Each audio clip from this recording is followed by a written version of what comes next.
Uma coisa é certa: quando chegar a hora, nada que tiver sido produzido pelo homem subsistirá.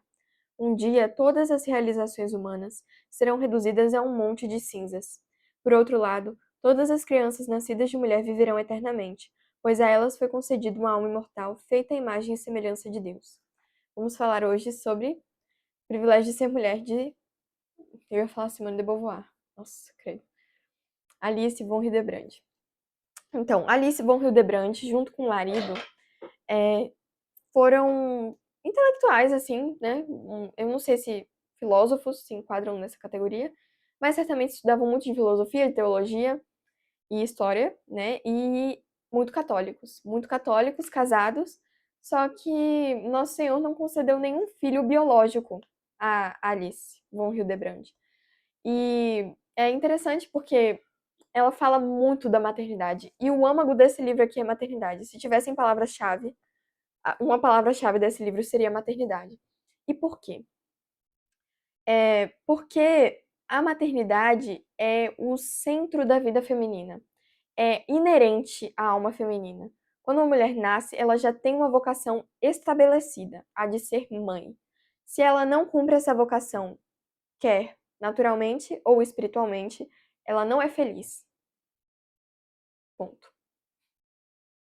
Então, ela fala, né, dessa questão de que, mesmo ela não tendo filhos biológicos, que em razão dos filhos espirituais dela, né, dessa ternura toda dela de mulher, de mãe, ela tinha muitos filhos espirituais e recebeu muitas felicitações e presentes de Dia das Mães. Então ela tinha tantos filhos, só que filhos espirituais, que ela recebeu muitas felicitações. Eu vou deixar o artigo aqui, se vocês tiverem interesse em ler. Tá bom, esse livro é muito bom, muito bom. Eu li quando eu ainda era protestante. Não, eu não era protestante, não, gente. Eu já estava convertida ao catolicismo. Me foi presenteado há 3 anos atrás, e só agora eu vou gravar um vídeo sobre ele porque eu vi necessidade. E realmente esse livro, assim, é fantástico, maravilhoso e muito católico, muito católico. Vamos para o sumário, como eu sempre faço aqui. Então, a parte 1 consiste nos argumentos contra o privilégio de ser mulher.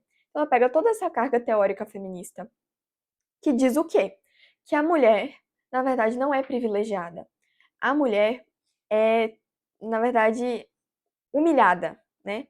Então, ela traz vários argumentos seculares contra esse privilégio de ser mulher. E aí ela fala justamente que a mulher é, só pode ser digna aos olhos do mundo, aos olhos das feministas, se ela se virilizar. Então a força da mulher para a modernidade está não em fazer o que o homem não consegue fazer, mas em fazer o que o homem consegue fazer. Então a força da mulher está em quê? Em ser, em ter atitude, em ter a frente, né, em ter cargos de liderança, tomar a frente do trabalho, fazer coisas masculinas. Essa é a força da mulher na visão das feministas.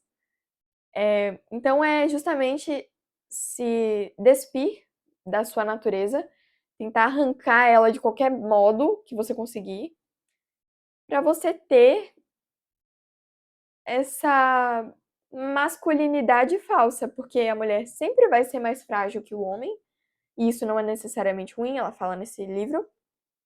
A mulher sempre vai ser menor que o homem, né? No geral, vai ter um corpo diferente do homem, indubitavelmente, vai ser diferente, né? Então, ela,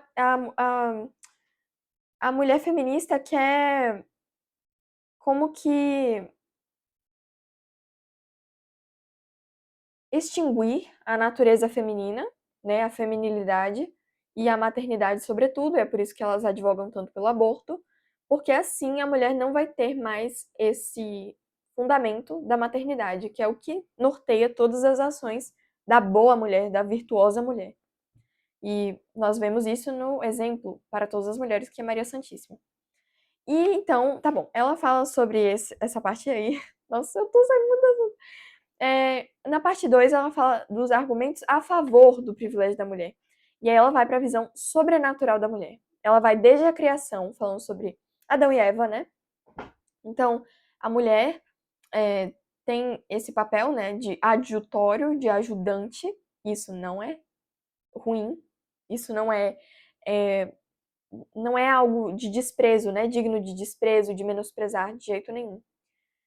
Tanto que a mulher foi tirada de um material mais nobre que o homem. O homem foi tirado do barro, a mulher foi tirada do homem, da costela do homem.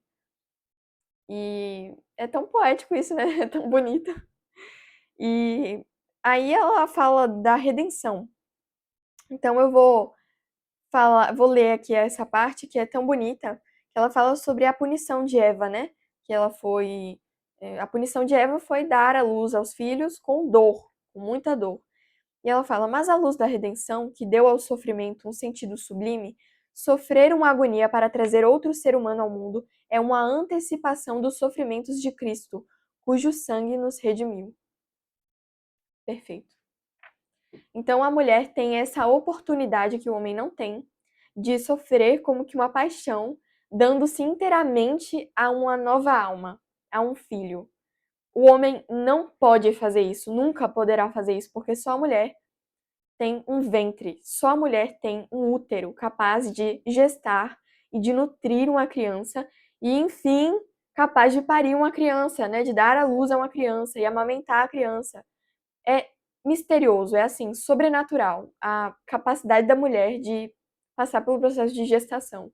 E só por isso eu já quero dizer, meu Deus, como é bom ser mulher. E esse sofrimento, né, como ela fala, é totalmente ressignificado pela paixão de Cristo. Todo sofrimento a partir da paixão de Cristo é ressignificado, né? Porque nosso Senhor quis se imolar, quis morrer para nos dar a vida. E não é isso que a mãe faz. A mãe quer morrer pelo filho, né? Então imagine a dor que Nossa Senhora sentiu aos pés da cruz, vendo o filho dela naquele estado, flagelado, coroado de espinhos e enfim crucificado. Terrível, né? Fadigado, completamente assim, sem ar. A mãe quer estar ali, a mãe queria ser crucificada, né? Ao invés do filho. E Nossa Senhora sabia que ele era Deus, Deus e homem, filho dela e filho de Deus. Sobrenatural. Então, a mãe quer imolar-se pelo filho. E Nosso Senhor quis imolar-se para nos dar a vida eterna. Parte 3. Do paganismo aos valores modernos, a depreciação da mulher. Aí ela fala do paganismo, né, de como o paganismo tratava a mulher, assim, coisas terríveis que é ótimo de ler, porque aí você entende como a Igreja Católica dignificou a mulher. Parte 4. Mulher, o sexo privilegiado. Ela fala da fraqueza. Porque quando se fala da mulher, se pensa logo em quê? Em sexo frágil. Só que isso não é necessariamente ruim, porque a fraqueza ela, principalmente na Pequena Via de Santa Teresinha, e isso eu preciso falar, porque eu sou devota da santa, né? Então eu preciso falar da Pequena Via. A Pequena Via nos mostra o lado incrível, maravilhoso da fraqueza. Só o mundo moderno poderia olhar para a fraqueza com esse olhar de desdém, né, de desprezo. Nem o próprio Deus olha para a fraqueza com esse olhar de desdém. Muito pelo contrário, é exigido de nós que reconheçamos nossa própria fraqueza para podermos alcançar o céu. E essa é a virtude da humildade. Então, a fraqueza, ela tem seus prós e contras. Obviamente, a mulher, obviamente, é mais frágil, é mais vulnerável a ataques, entre outras coisas. E sentimentalismos também. Mas a fraqueza no sentido da delicadeza, da ternura da mulher, dessa atenção que a mulher tem para com o outro, é linda, é maravilhosa. Foram as mulheres, as filhas de Jerusalém, que seguiram Nosso Senhor na Via Sacra. Foram as mulheres que fizeram esse trajeto com ele. Os apóstolos fugiram, né? Exceto São João, que ficou lá com Nossa Senhora. Mas as outras mulheres choravam por Nosso Senhor e o acompanhavam em todo aquele trajeto. Os apóstolos fugiram. É, é, quando. É, eu acho que é. Não é Simeão, eu acho que é. Gente, eu esqueci totalmente quem ajudou. Cirineu. Não, Cirineu. Enfim. Quando o Cirineu ajudou Nosso Senhor a carregar a cruz, ele o fez inicialmente de má vontade, né? E Verônica, Santa Verônica, enxugou o rosto de Nosso Senhor com uma ternura, uma delicadeza tão própria feminina que você reflete. Parte 5. A transfiguração da fraqueza, a encarnação. Então ela começa a falar da encarnação. E a encarnação é, assim, lindo. Porque o próprio Deus quis ser fraco, o próprio Deus quis ser vulnerável, o próprio Deus quis estar nessa condição de submissão. E a mulher quer olhar para isso como se fosse algo ruim. O próprio Deus fez isso, o próprio Deus quis nascer de mulher. Quis nascer de uma criatura, revestir-se da natureza humana e obedecer a um pai adotivo, São José. Então ele era submisso em todas as coisas, ele obedecia-lhes em tudo sem replicar, sem reclamar. Nosso Senhor é um exemplo de submissão, o próprio Deus. O próprio Deus. Parte 6. A missão sobrenatural da mulher. Tá. Aí nessa parte da missão sobrenatural da mulher, ela fala algo interessante sobre o aborto, que eu gostaria muito de falar aqui pra vocês. Porque ela fala sobre a maternidade e sobre a vida, né?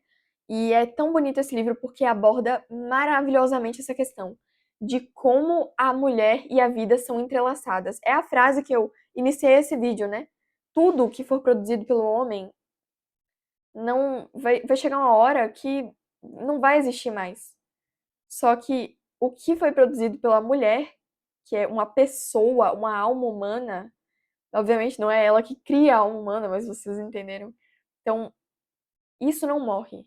Isso subsistirá por toda a eternidade. E a eternidade é eterna. Redundante, mas pensem nisso.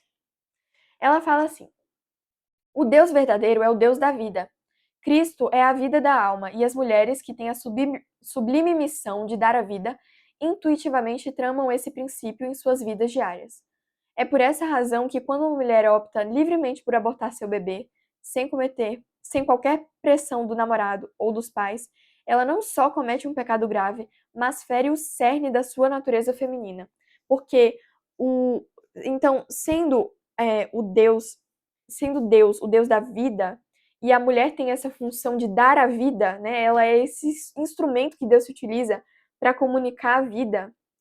Quando ela opta livremente por assassinar seu próprio filho, ela está ferindo, né? Ela está indo totalmente contra a natureza dela. E isso sempre é ruim, né? A gente vê vários exemplos nas Sagradas Escrituras de pecados contra a natureza, que são terríveis, né? Terríveis, todos eles, e bradam a justiça dos céus. E nesse caso, contra a natureza, eu me refiro a algo tipo contra-intuitivo, sabe? Contra o que. Contra o bom senso, sabe? A lei natural, contra a lei natural. Então, é isso. Tá. Vamos voltar aqui.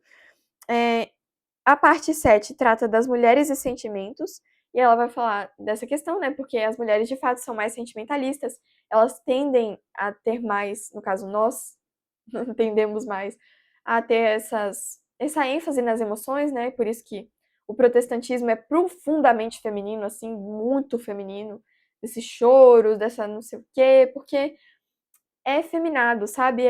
A mulher precisa de sentir as coisas, de não sei o quê.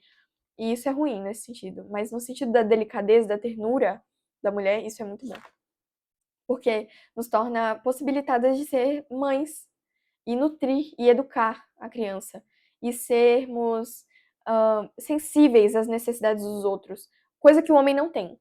Percebam, o homem não tem essa sensibilidade da mulher. Um momento. Tá, continuando. Então, só a mulher tem essa licença, né? Tem essa coisa da natureza dela de ser assim. E o homem não tem. Absolutamente não tem. Veja, qualquer homem tem, inclusive com mulheres, o que é um pouquinho preocupante.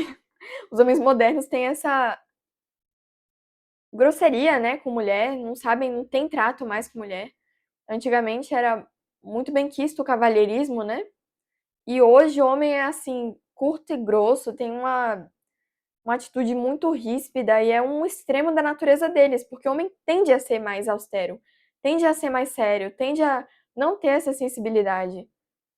Mulheres que tiveram amigos homens sabem bem disso, porque quando você pede um conselho a um amigo homem, ele tende assim a falar curto e grosso e tipo, o que a mulher quer é conforto, entendeu? Ela não quer propriamente uma solução racional, sabe? E obviamente não se deve ficar procurando conselho assim de amigo, né? Melhor amiga. Amiga sabe o que você quer. Amigas católicas, preferencialmente. Tá bom. Aí na parte 8 ela fala do mistério do corpo feminino. Ela fala do ventre. Ela fala do útero, né? Ela fala dessa capacidade da mulher de dar a vida. Sempre falando da maternidade. E o mistério da feminilidade e, enfim, a maternidade. Aí ela vai discorrer mais profundamente ainda. E a parte 9, Maria e o sexo feminino, fechando com chave de ouro, falando de Nossa Senhora, que é o modelo, assim, perfeito da feminilidade, o modelo perfeito do que é ser mulher. Une na pessoa de Nossa Senhora as duas coisas que mais dignificam a mulher, que é a virgindade e a maternidade. Então, essas duas coisas são reunidas perfeitamente na pessoa de Nossa Senhora. É lindo, lindo ver isso, porque ela é a única pessoa, e será a única pessoa, que reunirá esses dois atributos profundamente femininos, né? Então, Nossa Senhora é feminina, assim, 100%, duas vezes. Tá. Então, eu vou falar de algo aqui para finalizar o vídeo, de algo muito bonito que tem aqui nesse livro, que ela fala assim, brevemente, sobre como os homens tendem a quê? Os homens olham a máquina, deixa eu pegar alguma coisa aqui. Tá, eu tenho meu celularzinho aqui de botão, vou pegar ele aqui. Então, os homens pegam a máquina, eles querem ver tintim por tintim a máquina, querem, né, desmontar, querem entender o funcionamento. Os homens gostam de máquinas. E os homens constroem máquinas. E os homens constroem muito mais do que máquinas. As mulheres, no entanto, se contentam em ver um bebê balbuciando. Vocês já estiveram em reunião de família? Porque numa reunião de família sã, o que que acontece? Os homens normalmente ficam lá na sala quando as mulheres não estão cozinhando, né? Os homens ficam lá na sala vendo jogo de futebol, discutindo estratégia, conversando sobre várias coisas assim do mundo. E as mulheres, quando tem um bebê ali, ah, meu Deus, quando tem um bebê, ele é a estrela, entendeu? Ele fica lá no bercinho, quando alguém já não pega logo. Ai, meu Deus, olha isso daqui, não sei o quê. Aí o bebê sorri. Ai, meu Deus, todas as mulheres comemoram juntas. Quando o bebê balbucia alguma coisa. Ai, ele tá falando, ele tá tentando falar. Então, qual que é o ponto? Uma pessoa, assim, olhando de fora, né, um ímpio, uma pessoa que tem uma visão materialista das coisas, uma visão é, não sobrenatural, né? Vai olhar pra isso e pensar como as mulheres são fúteis. Os homens estão lá construindo coisas, discutindo estratégias, fazendo grandes feitos, e as mulheres se contentam em ver um bebê balbuciando. Sim, as mulheres se contentam em ver um bebê balbuciando porque a maior coisa que pode existir nesse plano material é uma vida humana. Não existe coisa mais sublime, mais nobre do que a vida humana nessa terra. Porque apenas o ser humano reúne na sua pessoa o corpo e a alma. O ser humano tem alma. E quando as mulheres veem o bebê balbuciando e veem o bebê assim agindo, elas estão vendo, claro, o corpo do bebê. Ele é muito fofo, ele é muito lindo, mas é a alma do bebê. Um corpo sem alma é um corpo morto. E um corpo com alma é um corpo vivo, um corpo que balbucia, um corpo que cospe às vezes, que faz coisas engraçadas. Então, é muito mais nobre e sublime estar olhando um bebê balbuciando do que se debruçar por todas as ciências, que no fim vão todas se esvair, como disse Alice von Hildebrand. Todas vão virar um monte de cinzas. Enquanto que aquilo que for produzido por mulher, isto é, uma pessoa humana, uma alma humana, essa característica puramente feminina e unicamente feminina, de poder ter esse privilégio de ser como que uma co-criadora junto com Deus, porque é um instrumento que Deus se utiliza para comunicar a vida humana, essas vidas, isso que é produzido por mulher, nunca vai desaparecer. Mesmo se o bebê, infelizmente, não vir a termo, né, ou morrer pouco tempo depois do parto, não importa, a alma dele é imortal. E nesse caso, quem deu a vida a esse bebê, quem, no caso, deu a luz, né, porque a vida existe já no ventre, quem comunica é Deus, A vida quem dá a luz é a mulher, e só a mulher.